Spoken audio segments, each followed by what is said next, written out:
This is the Pretrial Supervision Discussion on the National Bail Agents Association Radio Network. I am Matt Dennis. I'm proud to be here this evening. We have a great show lined up tonight. There's a lot to talk about. Things are kind of going multiple directions at one time. In some ways, they're heating up. In other ways, they're cooling off. I just think that we're in a migration period, if you will, in the way people look at the argument or the discussion that is pretrial release and bail reform, which has been the name for the last number of years. But tonight's topics, we're going to talk about this upcoming debate between the American Bail Coalition and Pretrial Justice Institute. The American Bail Coalition's Jeff Clayton will be debating Pretrial Justice Institute, and it's going to be interesting. It's going to be interesting to hear the conversation, to hear, the questions that are asked, to see, who the moderator is, what is the setup for the debate. Is it just the two of them, PJI and American Bail Coalition? It's interesting. I'm glad that the opportunity is here. Obviously, this is Media Month at Pretrial Justice Institute. There seems to be a media blitz going on from them. I think that what's happened is they've lost the steam of the federal Department of Justice, and are trying to go back through the media and blame it on the current administration so they can build up this giant media push that makes everybody believe that all of America understands bail reform is normal and that it must take place. Obviously, I think that the conversation is beginning to change. I think it's becoming a more public constitutional conversation. And what our opponents are going to attempt to do is run away with the discussion. They're going to attempt to hurry up and corner the market on the race discussion, on the rights, the violation of the poor, the common sense. They're going to bottle the whole thing up and use the American media as the way to get it done. The American media has gotten itself to a place where it doesn't really do a lot of research, and that's unfortunate, because when you look at what's happening with the stories about bail reform, when you look at what's happening with the conversation relative to bail reform, there just seems to be a story is written for the writer, and the writer publishes it with their name mentality on it. There's just too many corresponding facts from city to city to city, and it's not, what it is the talking points memo goes out, and there's these numbers that make no sense, and they're never substantiated beyond just a claim, just a discussion of our risk assessments work because this many fewer people were in jail and this much money was saved as a result. And what happened is we increased the number of people that were assessed this year, which actually led to an increased number of releases, which actually led to an increased number of money saved. So you can see each year how we're progressing towards a better system. So my response to that is close the jail. Problem solved. I'm not sure I understand what it is they're arguing for, because fewer people in jail does not mean less crime. So I'm not exactly sure what it is that's being argued for here. So my argument would be just close the jail, or show me who you're assessing, and then show me the end result of the whole thing. Show me what happened after the completion of the case, not just the 80%, 90%, and all of that you claim, up front, with never ever bringing data. So, the three topics for tonight quickly are going to be the debate. We're going to talk briefly about this debate, hopefully just have more common sense conversation that can lead to better understandings and maybe possibly an easier ability to debate what's going to be a talking point festival. They're just there to create an ability to make a talking point statement and get the American bail agent representative hesitating, responding incorrectly, not wanting to actually debate that. I mean, just what is it they're after? It's their media month, not ours. So with that in mind, NPR isn't exactly from the media that's going to represent our side. We've been made out to be the bad guys by PJI and their agenda. We have not presented America with the understanding that explain how Martin Luther King gets out of jail without private choice. We've never explored that whole conversation and understand its truth. Alabama, the government said, go to jail. Shut up. Don't march. Don't do anything. Just leave. And do it because we don't like you. We don't like you or your color or what you stand for. So get out of here. And when he failed to follow the orders, they put him in jail, and that was the end of it. It would have been over. That's the way these governments run. Except in America, that's not the way it works. This guy had this guarantee of freedom. He had this thing that guaranteed that he could get out. And no matter how you slice it and dice it, the preventative detention that is being perpetrated on the American people does away with that. And I promise you, when it's all said and done and there is no private choice to balance the scale of innocent until proven guilty, then, which is just a protection of freedom, folks, and a provider of accountability. But when we get there, trust me, we won't be the same America. You will have figured out how weak this whole thing was and how much it depended on the understanding of freedom and accountability. And what that means is the American person can go to the American person for help and consideration, whether it be the church, the pastor, the hospital, the doctor, the neighbor, the Girl Scouts, the YMCA, or their bail bondsman. And you say, oh, that's kind of weird. No, a person who goes to jail must be able to seek a private source of release. You cannot fully push everything about justice under the criminal justice government system. This way to secure innocence is to provide a way of release. And the criminal justice system says, Tommy, your bond is $5,000. The bondsman simply provides you that means. And people say, well, then why? Just don't loan them the bond. It's not what that's about. This isn't a loan for money. People don't loan a person money to get out of jail. They don't pay money to the court to secure it. They put a guarantee in place that you will show up in court. And when you don't, or you think you don't, they will make you. Period. Or if they fail to do that, they will pay the penalty of the face value of that bond. So what it is the court has said, this is the level of risk we see you at, and this is how we're going to set it up. And you're going to secure your release by using a trusted third party. And that third party is going to answer to this court, and it's going to take care of handling your affairs. You had to earn your way there. Period. You had to earn your way there. But the attacks that come into our community start, and they don't start. It's not a domino effect. This is a parallel movement. But what's interesting is you're going to hear people talk about misdemeanor, and then they're going to literally say, I don't understand what you're so worked up about. We're not talking about felonies. But at the same time, they're in another court on another case arguing the matters of the felony problems. You'll see them do an interview or a discussion where they discuss and debate the merits of misdemeanors and the fact that how can you actually think that you should hold people in jail for any minute, for any reason on a misdemeanor? And we're not talking about felonies, for God's sakes. We're simply talking about misdemeanors. And then keep advocating for this absolute zero accountability, absolute removal and destruction of personal responsibility, that anybody could just literally sit there and say to the judge, you know what, Judge, I can't afford to fine. I can't afford to pay the price for this crime. So, unless you can prove I can, you have to let me go by law. That's what's being advocated for.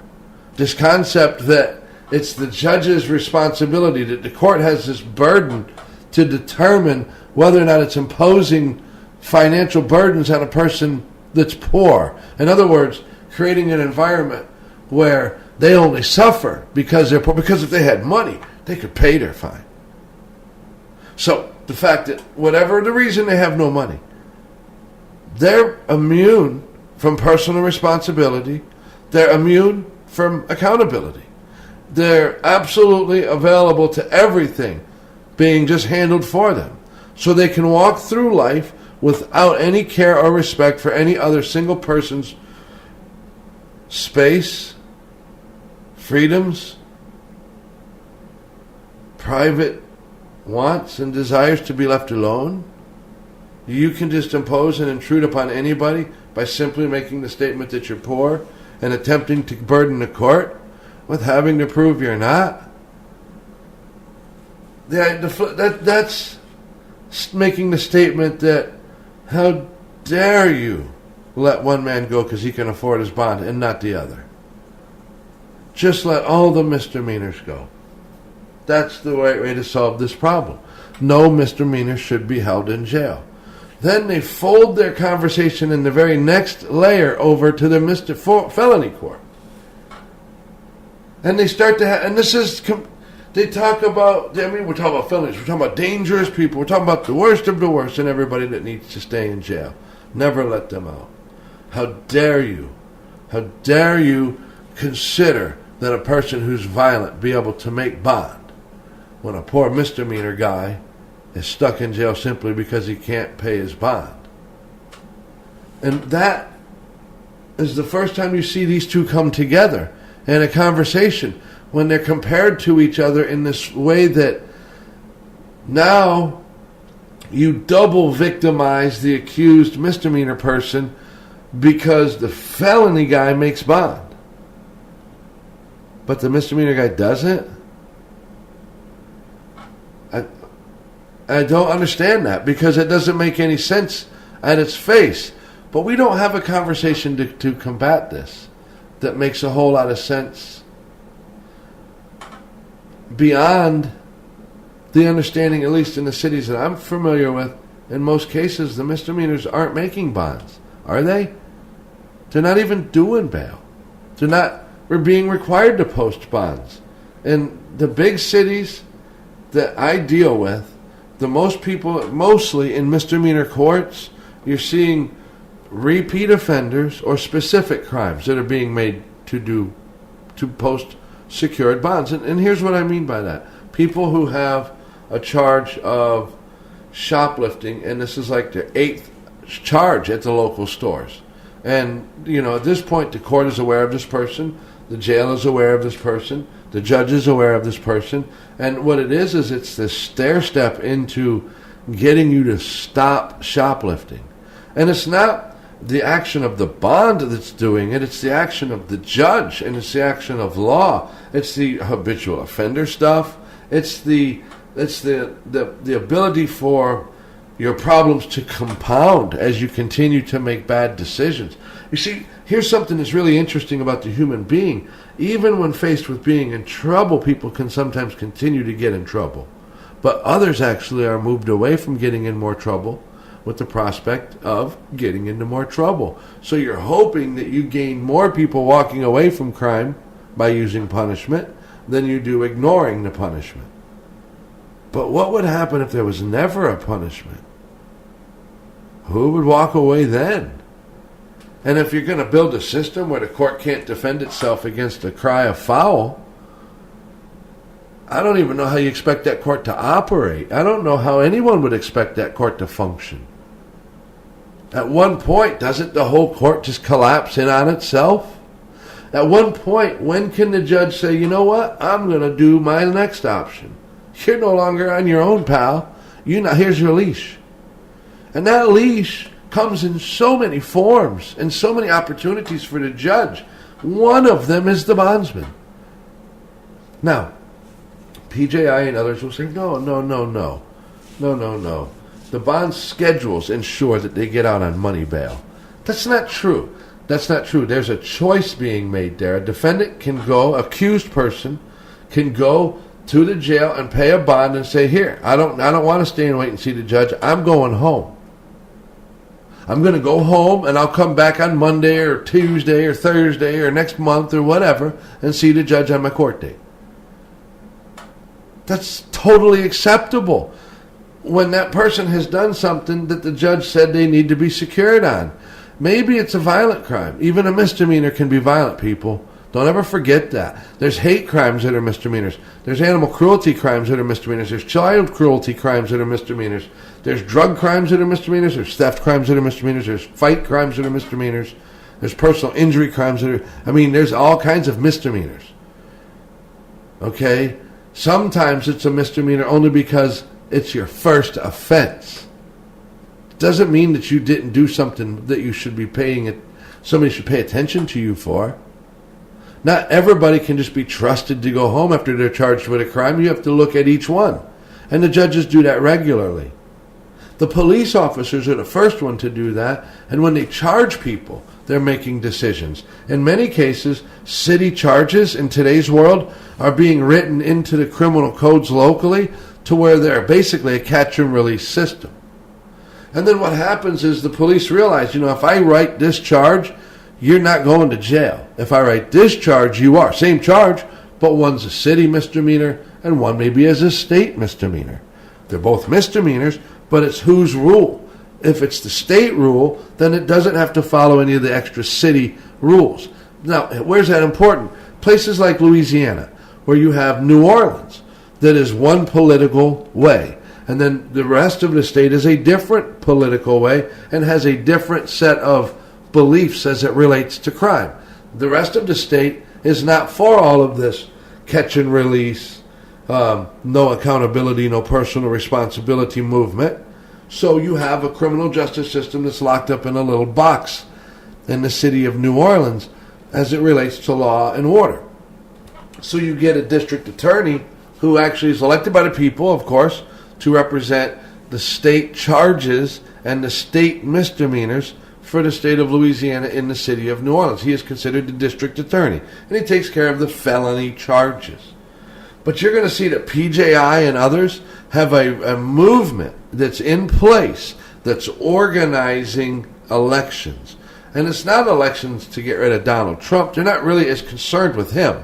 They see that if they could ever get... They had an administration that was very beneficial to them with Eric Holder and Loretta Lynch. They had 8 years of, just plunder on the American criminal justice system.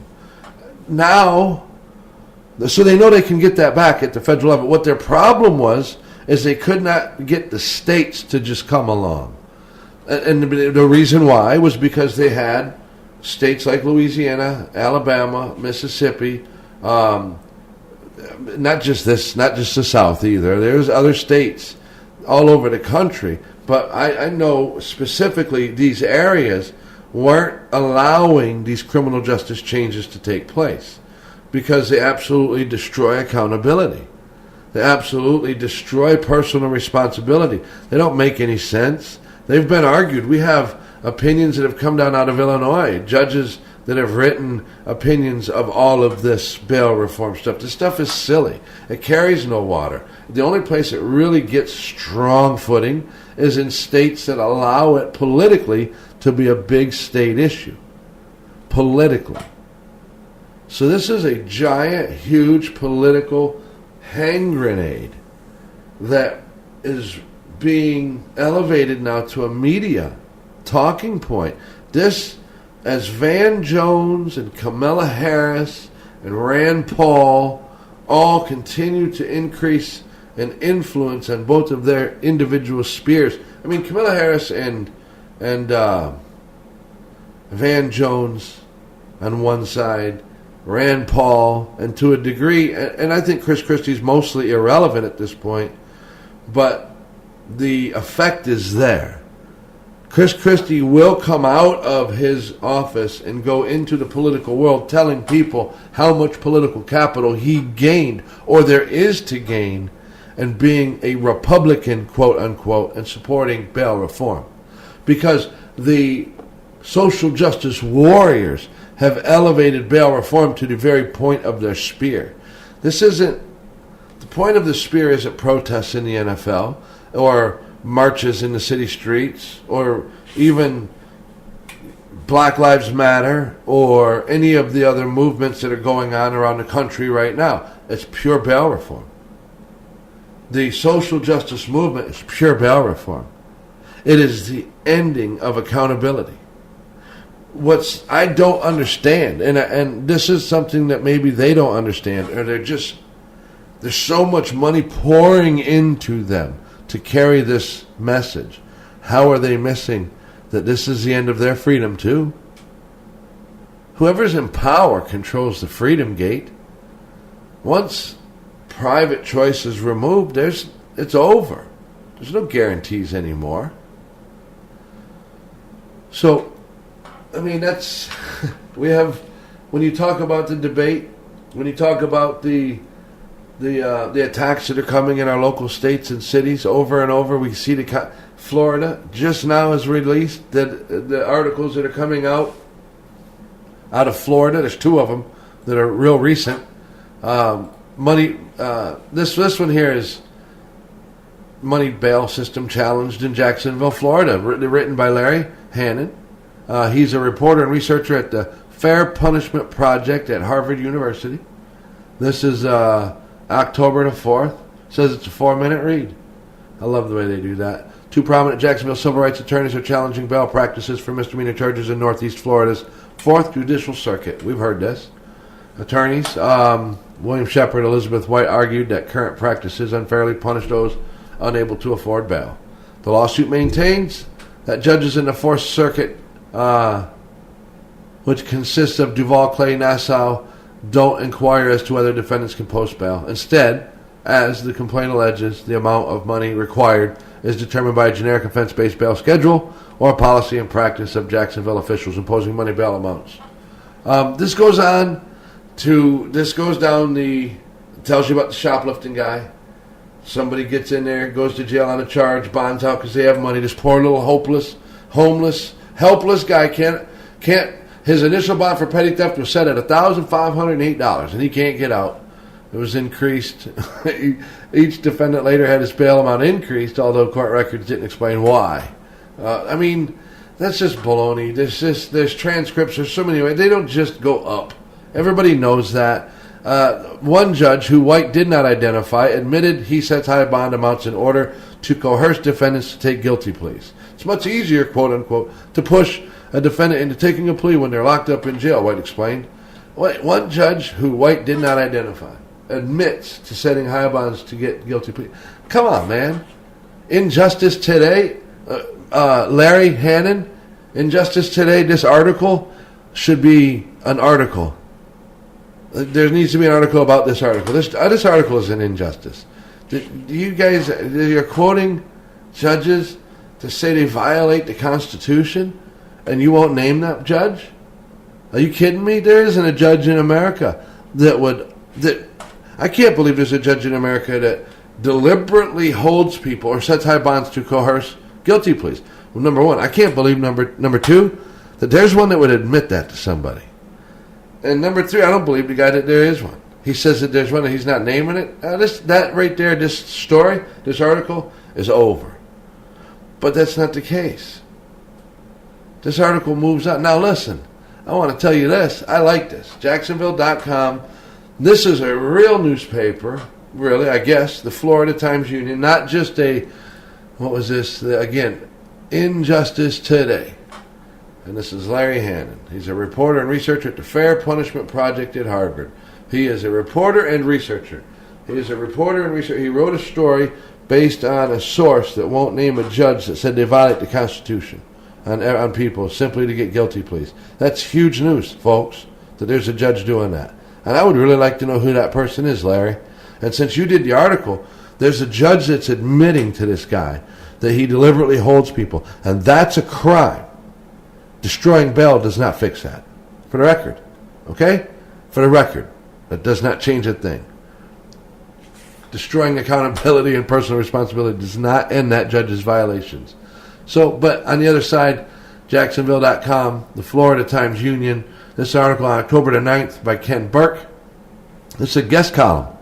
And it says data shows the bail bond system is working. Both of these articles are going to be on our Facebook page. They're going up now. And this is great. This is written by Let me get down here. Ken Berkey's vice president of Roche Surety and Casualty out of Tampa, Florida. This is the people that should be responding, by the way. The people that are in these states. This is Roche. They're a Florida group. They do a lot of business in other places, but they're primarily a Florida group. And in my opinion, there should be the leadership in Florida. These are the type of people in Florida that at least we can communicate heavily with in an attempt to make sure that everybody is working in everybody's best interest in this conversation, because Florida cannot allow this crazy stuff to happen to its communities. What I like about this article is he doesn't just go into we do this at no cost to the taxpayer. Of course, he points that out, but that's not what the point is. He literally goes into the numbers, and he says, hold it, you're making these claims and these allegations that all these people are stuck because they're poor. Okay, that's just crazy. And he literally goes down and takes it apart. So only 3 of the 43 unique defendants, 7%, admitted on September the 26th are in jail more than 2 days on minor crimes. Thousands of defendants costing millions are not sitting in jail, as Lee would like us to believe. Judges are doing a very good job releasing safer defendants, and the bail system is working well. As to the 3 defendants with lower bond amounts, we do not know if there are other mitigating factors for why they have not yet been released.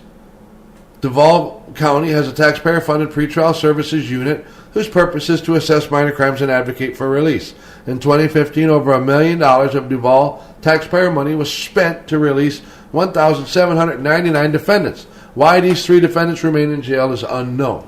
The 43 defendants' research had a whopping 179 combined prior arrests in Duval County.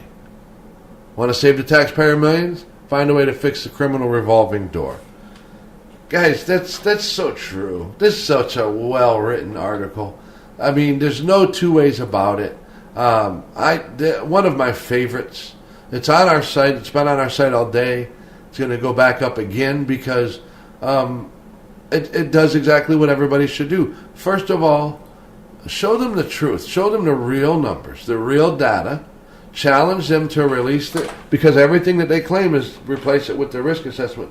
Then demand that they show us the real data on that, and then go from there into our solution bases, what we can do as a solution-based industry to solve problems. So there's two videos that you can grab and watch. They're short 1-minute videos, but I pulled them off as audios. And the first video is from April the 27th. And it's talking about we're inching towards the end of bail. And this is obviously her recording phone call conversations, conference calls with others. This is an interesting listen, and I'd like you to listen to this because there's a lot being said here by her. And it's important that you understand what their position and what they're trying to organize. They're organizing to organize. And this is the things that I think our industry needs to really improve. And hopefully that's coming soon. I mean, in a way, it's already here. It's coming. It's here now, and it's getting better all the time. But listen to this, because this is them organizing. She's doing these things from her living room or her little private office. So stand by. Let me put this up there. This is the audio 1. All right, stick around. We'll be right back here at the nbaa.us radio network. You are listening to the pretrial supervision discussion, and this is the nbaa.us radio network. Welcome to the nbaa.us radio network. I want to invite you to join us each weeknight at 8 p.m. Central for the pretrial supervision discussion. This is a discussion that it'll feature news and information relative to bail and bail reform, the type of reform of the destructive nature, the reform that works to destroy accountability and freedom in America. The nbaa.us radio network is dedicated to protecting freedom. It is dedicated to exposing the dangers of preventative detention, the un-American, unconstitutional preventative detention. Join us each weeknight, 8 p.m. Central, for the pretrial supervision discussion here at nbaa.us radio. See you at 8. So I want to welcome our sponsor, A2I. They are an accountable, pre-trial, post-trial supervision company for the American bail industry. They can be reached at 806-553-2864. They are open 24 hours a day, 7 days a week. Website again is www.a2ionline.com. You can email them at a2ionline.com, and that is A2I online.com. Great company. If you're in bail and you need help and you want to learn how you can be the solution, get a hold of them. This has been another episode of the Pretrial Supervision Discussion on the National Bail Agents Association Radio. Check out our on-demand episodes at www.nbaa.us. So, that's a lot said right there. Just so you know, that's the storyline used to be, risk assessment. Lean heavily on the risk assessments. Let those determine. And I remember when they came to New Orleans 12 years ago, and they met with me, the VERA Institute, he literally said, look, we're going to be so helpful to you because we're going to get these bonds that are set at 10 and 20,000. They're going to come down to 2,500. It'll make it easier for you guys to do more bail. And their little tails were wagging and their tongues were hanging out. But I had read their website. They hated us on their website. He just didn't realize that we know how to read. That was John Wool, by the way. From the VERA Institute. So the storyline used to be, the risk assessments are great. They're great for everybody. They sold them to us as great. We weren't that stupid. But in the end, it's about, now we can just talk about it openly, just end bail. We don't need bail. And they're cajoling with making sure that the American Bar Association really understands their talking points, basically. And that's the point. The American Bar Association is heavily involved in carrying the water for this agenda. That's why you see Southern Poverty Law Center. That's why you see American Civil Liberties Union, ACLU. That's why you see the new groups being created, Equal Justice Under Law, and on all the rest of those. And, of course, they've never won any of these lawsuits, but that's not what's being dispatched to the world. Their entire agenda is built behind this media message that, in many cases, is completely fictitious. Almost completely, there's a terminology in business called piercing the veil. If you could ever pierce a veil in certain corporations and stuff, you could kill the ownerships because, this is similar to that in my mind. If you could pierce that veil and show what's underneath, these people are toast because it's all just a big charade. There's nothing really there. Okay? This is about going to risk assessment. They've never proven risk assessments. They've already moved past the risk assessments to just pure ending bail. Once bail is ended, there'll be no question about the risk assessment. And even if the judge deviates from the risk assessment, it's pure preventative detention. Everybody stop and listen. Listen to what I just said.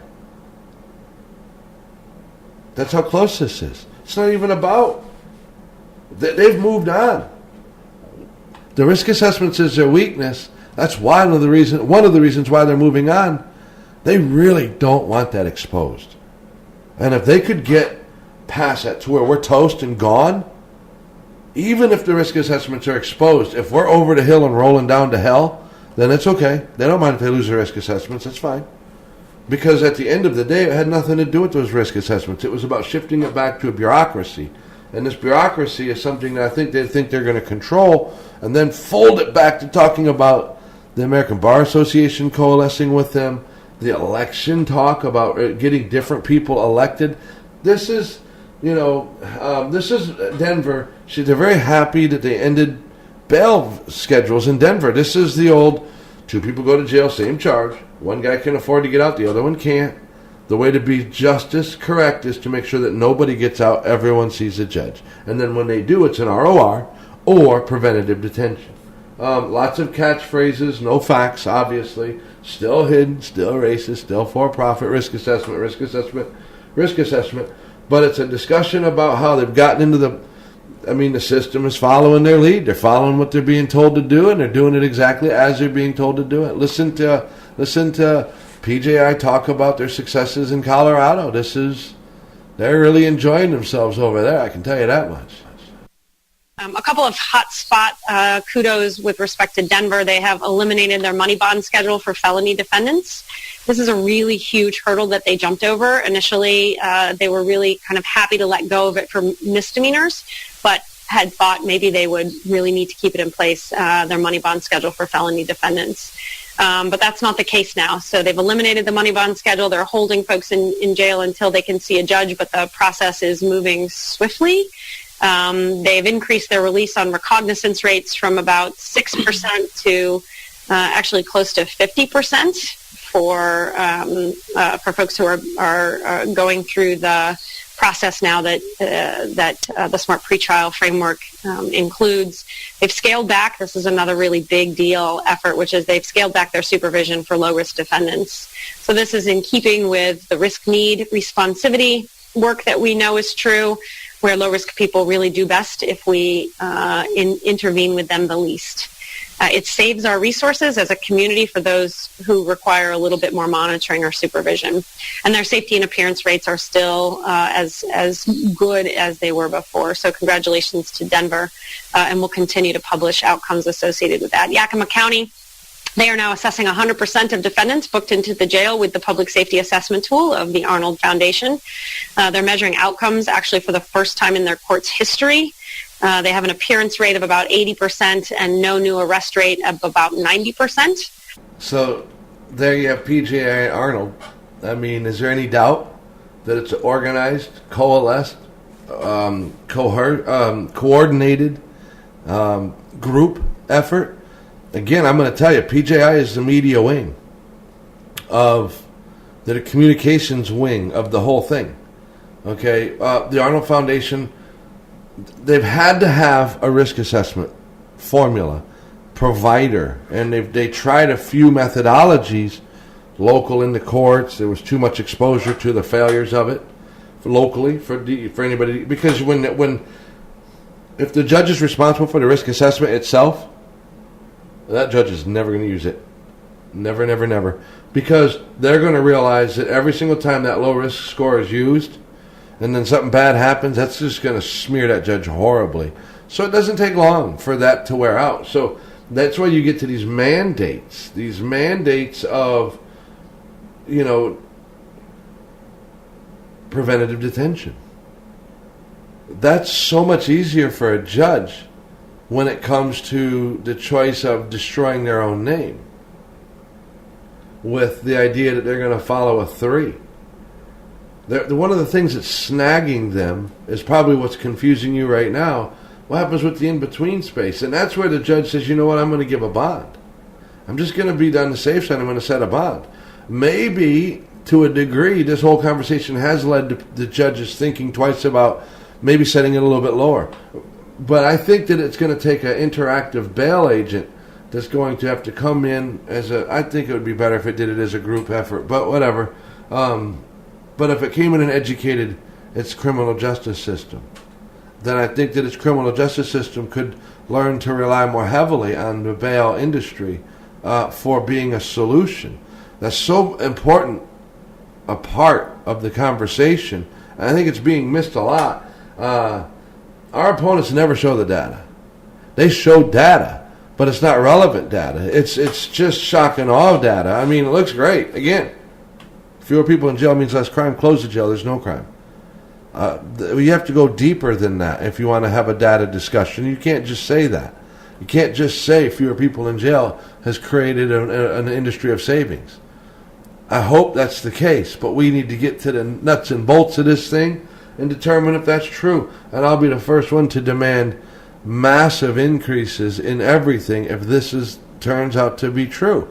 The resistance to showing any truly substantial data, anything that would substantiate their claims, tends to lead me to believe I need to slow down. Apparently, it's led Utah to slow down. And I'm not sure,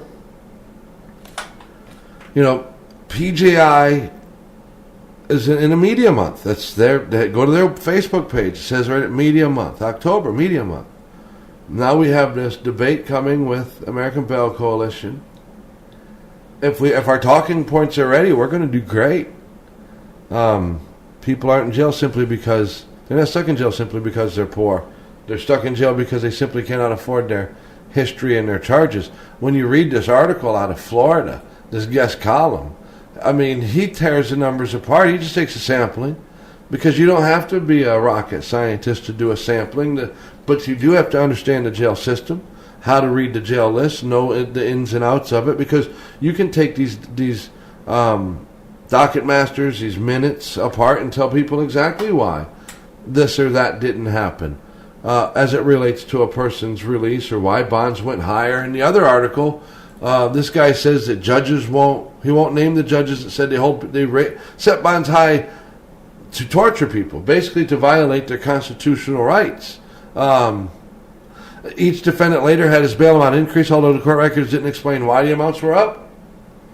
But the Fourth Circuit public defender Bill White told Injustice Today that bail-setting processes in Jacksonville has for decades been punitive, even if no one wants to admit it. Judges want defendants to take pleas to clear their caseloads. And part of that is that judges routinely raise bail in the hopes of pressuring defendants to cut deals, White said. One judge, who White did not identify, admitted that he sets high amounts in order to coerce defendants into taking guilty pleas. These are harassment articles. These are nothing but harassment articles. And this is on the heels. And here's what happened.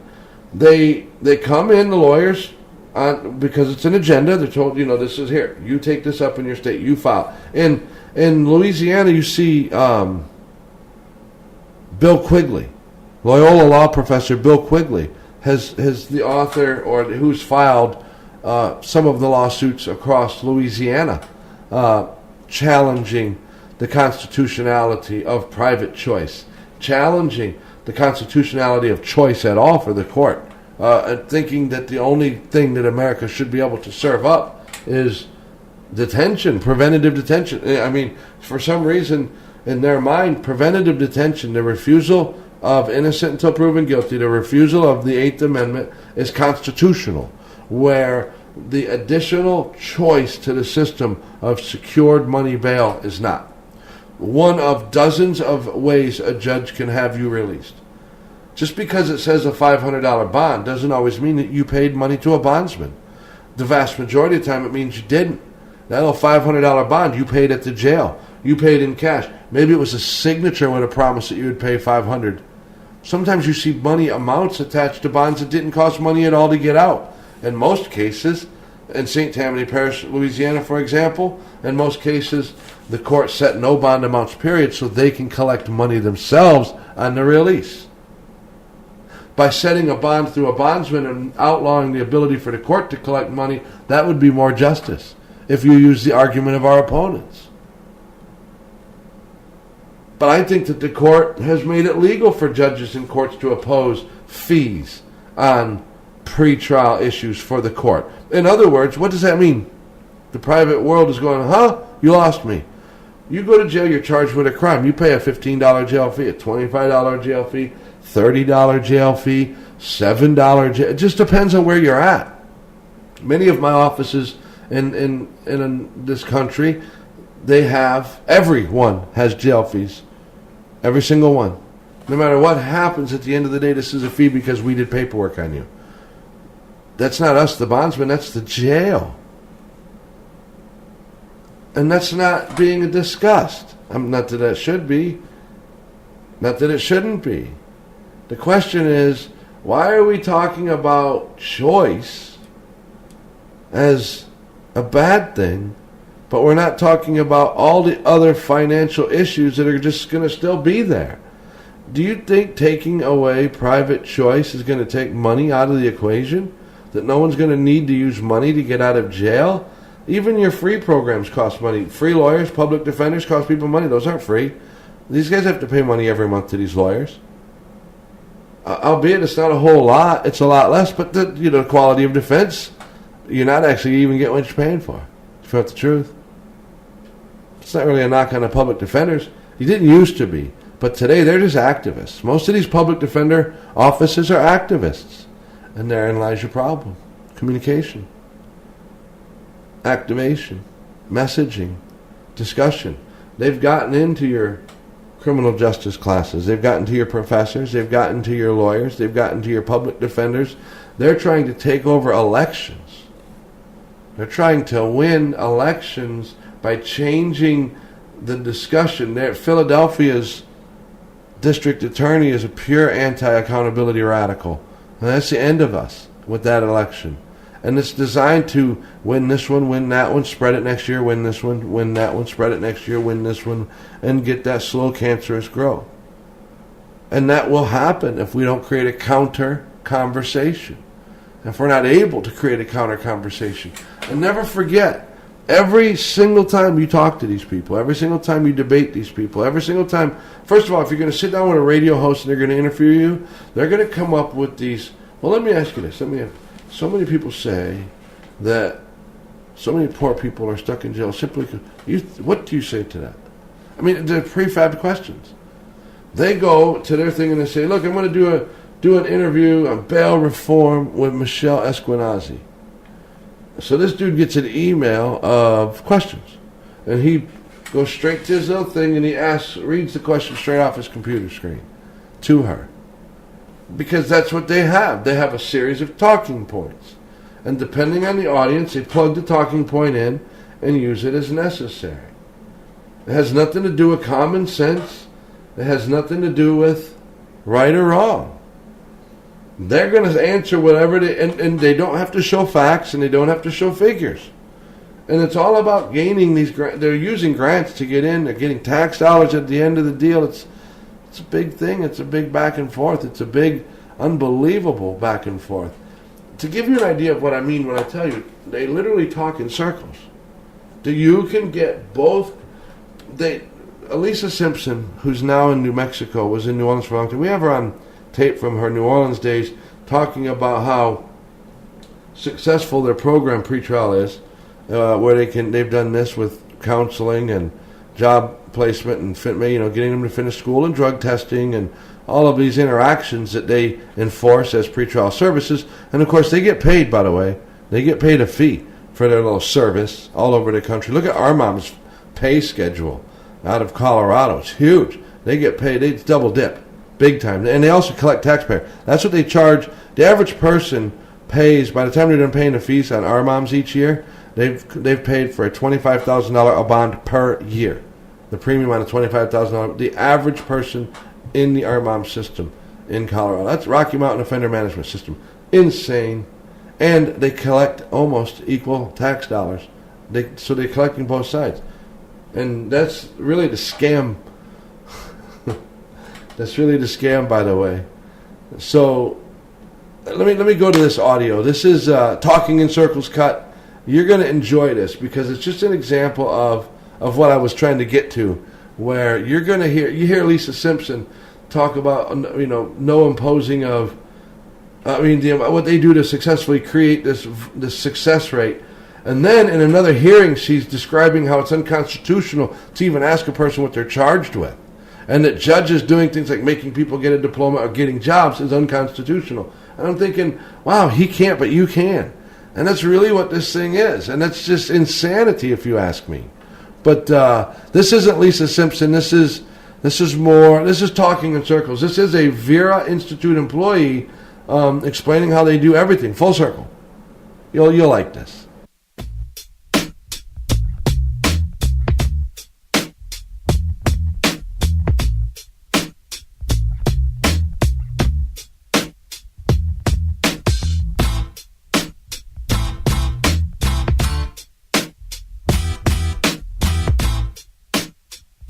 I got time to take one more telephone call. Miss Shelley, thank you for calling in the show. How are you today? I'm doing well, thank you. Thanks for calling in the show. I have a question. I went down to a bail bond company and bonded my brother out who has a drug problem. But when he got out, he did the same thing to my grandparents. Yeah. So I was able to call that bail bond company, and it went and arrested him. So now he's in jail right now. He has time to think about what he's done and to kick that habit. So my question is, will Vera Institute be able to do the same thing? How does that work? Is there a question there? Because I'm not quite understanding. What we're doing, I think we're focusing on... Yeah, there was a question there. don't you think this work has already been being done in the community? I think what you were saying is, I think it is being done in the community. I think it has been done in the community, but I think the fine-tuning skills, given that extra added information of the backgrounds of the individuals that are appearing before the judge. And the other component that we're leaving out here with pretrial is supervision, which is what I focus on. So that individual that's allowed a low bond, released to supervision through VERA, we're monitoring them. They're coming in for a face-to-face contact every week, plus a phone call every week for that first phase of the supervision program. And along with that, we're drug testing. We know if there are issues or problems that we need to immediately bring back before the commissioner and address. If you start imposing reporting conditions and curfews and restrictions, you start undermining their own support system. The supervisory conditions can be quite extensive, including curfews and treatment programs, education programs, restrictions on drug use, restrictions on alcohol use. The other thing one has to be cognizant of is that it is not appropriate to impose conditions just because it would be good for the person. There's definitely a tendency to require defendants to attend treatment services and education, get a degree, get a GED, whatever. You really have to go back and ask yourself, does that condition really help prevent a public safety risk or a risk of not returning to court? Because that's really the only conditions that a court is allowed to impose. Okay, and I want to correct myself real quick, if you don't mind. That is Lisa Simpson. She is the New Orleans lady at the time, and this is a New Orleans worker at the same time on a radio station. These are months, actually a couple years apart in interviews, but they're group talking in two different settings, speaking two different directions, talking about this girl that's on the radio, talking to the radio host, is telling her that she is a supervisor that supervises people released in the pretrial system. Lisa Simpson, who's one of the directors of VERA, talks to the court in the little meetings and the conferences about how the reason they're getting rid of all of this stuff in the courtroom is because a judge is not supposed to do any of this stuff pre-trial. It's likened to being punitive, to punishing a person before they're proven guilty, and they're pushing this agenda as a means to separate the authority away from the judge. And I don't even know how to get away with it. I don't know how anybody takes any of it serious, because when you put it all together, they're simply just talking in circles. But I'm sorry for my mental lapse there. The talking in circles it's Vera debating Vera and going in full circle, and it's lovely. And I apologize for the interruption. A judge not only has the opportunity to release people without financial bond, if a person does not pose a risk, they are constitutionally required to release them without bond.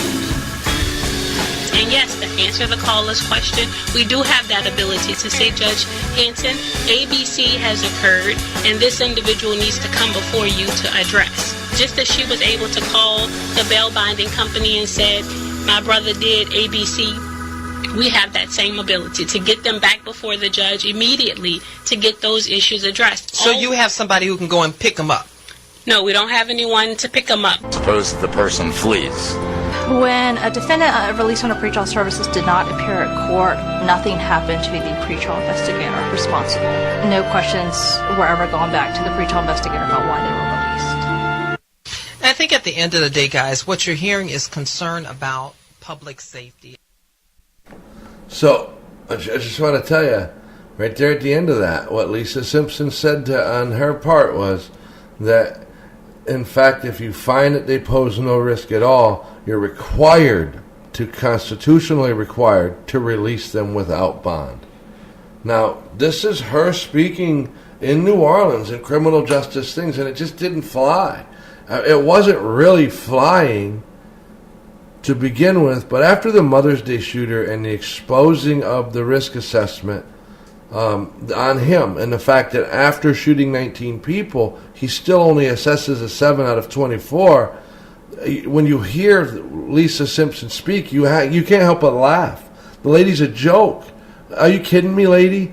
And then you hear this other young lady who, she doesn't mean anybody any harm. She thinks she understands what she's talking about, but she's clueless what it means to go and absolutely be accountable for someone and ensure they appear in court. It's a whole lot to say. Yeah, we make them, respond via text and voice and call in and check in. And what happens when they don't? And that's the end of the conversation. There's no such, well, we tell the judge. Okay, great. When they don't, on the bail side, the bondsman doesn't tell the judge tells the bondsman, and that's the end of it for the bondsman. Their job really starts at that point. There's no just calling it another number in the red. There's actually something they have to do by law. I think the whole purpose of the NBAA, for me, has been just what it says on its logo. Information, education, communication. Nothing more, nothing less. I don't want anything from anybody. What we want, what I want, what the goal of this whole process has been, is to share information. Because there's so much we have and so much we've learned. See, this is really all I do now. I advocate for accountability and freedom. Some people mistake me for advocating for bail. But I'm sorry, I don't mean to. I don't advocate for bail. I think bail is the only truly accountable solution available to the judge. But I want the judge to have multiple choices. The first thing I want the judge to do is continue to be elected by us and continue to have the responsibilities and duties we expect him to maintain, him to maintain. And that includes the right to make a decision on a person released pre-trial. But I want the law to continue to tell him he must at all costs release them. That doesn't necessarily mean he has to let everybody go for free. I don't even think that I really care if that person's poor. I think that the judge has to look at the charges and the history of that person and make a decision. Now, if they're exceedingly poor and there's circumstances that the judge deem plausible or necessary, then I think that the judge should make those decisions. I support that. And those decisions could lead to smaller bonds, even released without bail. That's his choice, her choice. That's the whole point. I say leave this thing, it's not leave it alone. Bail needs to understand, the American bail agent needs to understand that the judge, you're only one choice to the judge.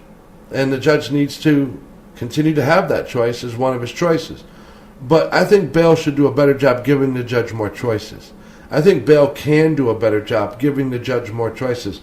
But it has to educate people on the fact that it's not just about a choice.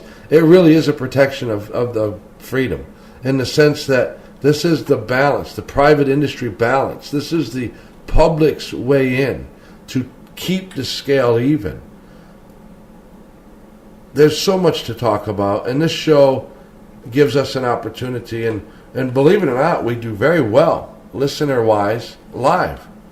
But our real numbers come in on the replay, because it's able to be shared and listened to and listened to and listened to. And we're able to track all of that. And that's really nice to see that so many people are interested in what's happening in our industry. And I'm going to tell you, about 16% of our total volume appears to be from the bail industry. So that's very good. And we've targeted bail to try to bring the numbers up even higher, and we're going to continue to do that. And that's not to take away from the numbers in our community. It's to add to it by bringing even more people from bail into the conversation each night and each week. Again, I want to wish good luck to the American Bail Coalition, to Jeffrey Clayton. He's got a tough job ahead of him, but he's the man for the job. Thanks for listening again this evening, and we'll see you tomorrow. This is the nbaa.us radio network, and this has been another edition of the Pretrial Supervision Discussion.